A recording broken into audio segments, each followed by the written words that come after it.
क्या होगा जब एक इंसान अपने गुनाहों का बोझ लेकर खुद को भगवान समझने लगे? और क्या होगा जब एक फेथ वॉरियर जिसका काम होता है बुराई से लोगों को बचाना, खुद शैतान के जाल में फंस जाए? ये कहानी है फादर पीटर विलियम्स की, एक ऐसे एक्सॉर्सिस्ट की जिसे लोग भगवान का आदमी कहते थे, लेकिन उसके अंदर छुपा था एक गिल्ट, एक ऐसा गिल्ट जिसे ना वो भूल सका ना भगवान माफ़ कर सके। एक छोटे से चर्च के अंदर एक लड़की मैगडेलेना एक कमरे के कोने में बंद थी। मैगडेलेना पजेस थी, इसलिए उसे बचाने के लिए फादर पीटर विलियम्स को बुलाया गया था।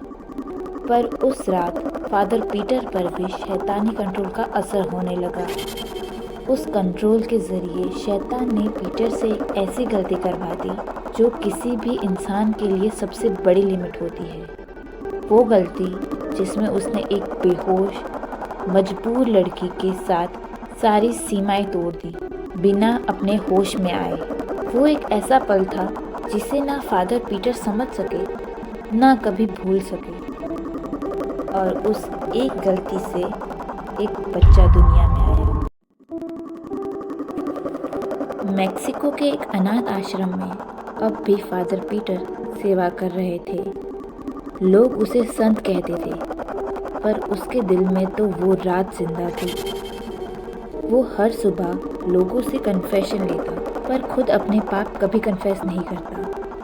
फिर एक दिन एक औरत जेल में पजेस्ड मिलती है और उसके केस में बुलाया जाता है फादर पीटर को। जब वो उसके पास जाता है, उस औरत के चेहरे पर वही हंसी, वही आवाज़ जो 18 साल पहले मैगडेलेना के अंदर थी। पीटर को देखते ही उस औरत ने कहा, "did you miss me father?"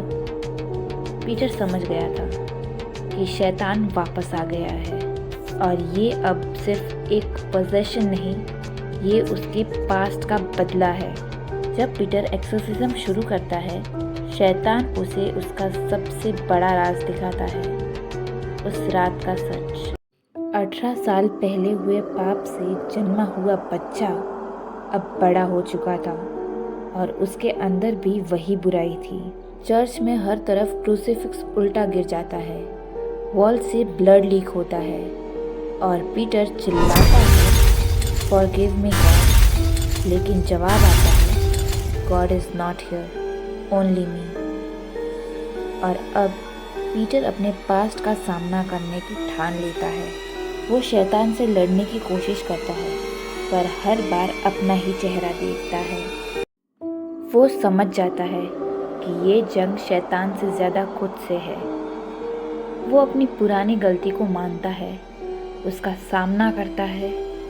आखिर में वो अपनी जान देकर उस बुराई को ख़त्म कर देता है। लेकिन सच तो ये है, शैतान कभी नहीं मरता, वो सिर्फ नया चेहरा ढूंढता है।